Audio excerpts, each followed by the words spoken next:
Okay, Thursday, August 27th at like 7 o'clock.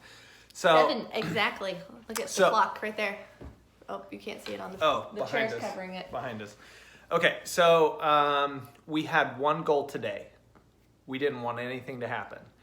And we did that for the most part. Most part.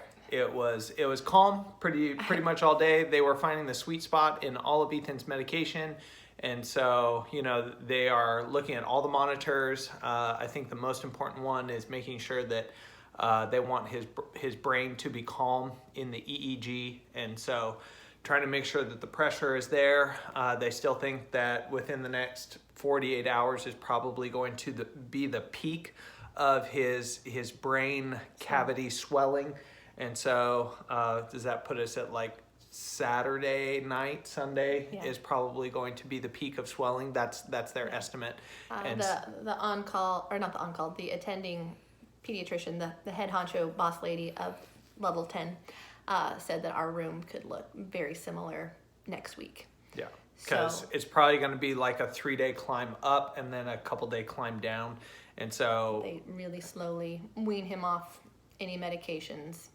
So, we have been joking that Ethan likes to collect. He has his treasures, and he has quite the collection in his room of everything. After we made the last video, we walked into his room, and there's another machine, and Joey looks at it and is like, that's new.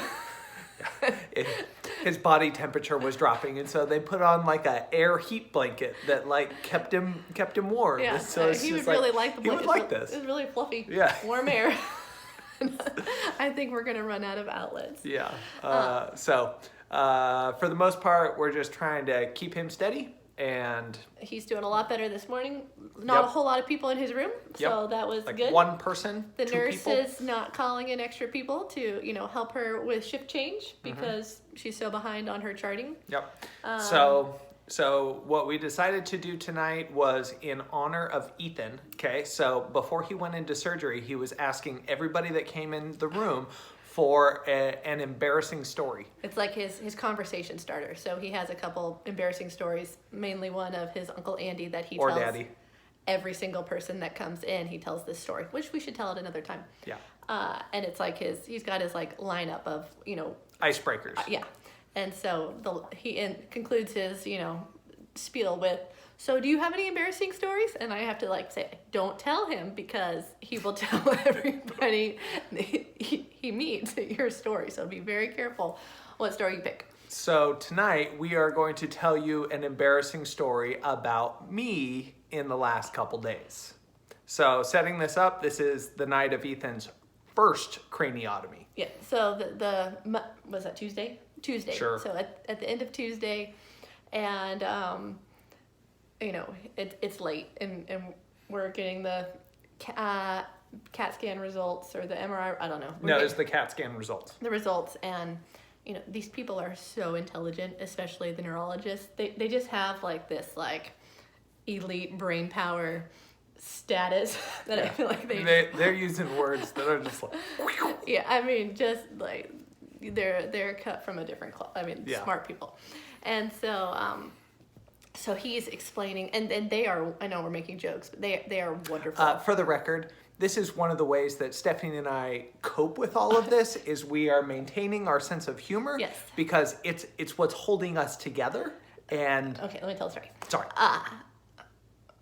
Well, I forget what I was talking. We were at the craniotomy and he was talking. So he's going, they're really good about explaining everything to you, and they sit down and they go over it, and I mean, they never make me feel rushed to they're really, really good about taking care of us and making sure we know what's going on. So he's going over the images and talking about it and talking over and over, and this and that, and all the details of the surgery. And, we're asking questions, and I probably went on for 15 minutes or so, and we're looking at the slides, and Joey kind of looks and he goes, so, on an emoji scale of 1 to 10, 1 being really frowny face emoji, and 10 being really happy face emoji. You know, totally straight face. He's asking this brilliant person this. Yeah. On an emoji I was scale. really curious. I didn't know where we were. Where are you feeling about this surgery today? And the really smart neurologist looks at him and, good question. Like, definitely on the frowny face side, but only because we were on the frowny side to begin with. Yeah. And Joy goes, okay, thank you. Yeah. I really had no idea. Like, where are we? So that's been our running joke of on an emoji scale. Yeah, we've been asking the nurses to put a billboard up behind. So, like, when a bunch of people are in the room, could you, like, slide your emoji scale? Where exactly are we on this? On the emoji scale. So, Yeah. feel free to chime in with your emoji scale ness, because we are certainly laughing about it. Yeah. So we're trying to keep our sense of humor, because Ethan did.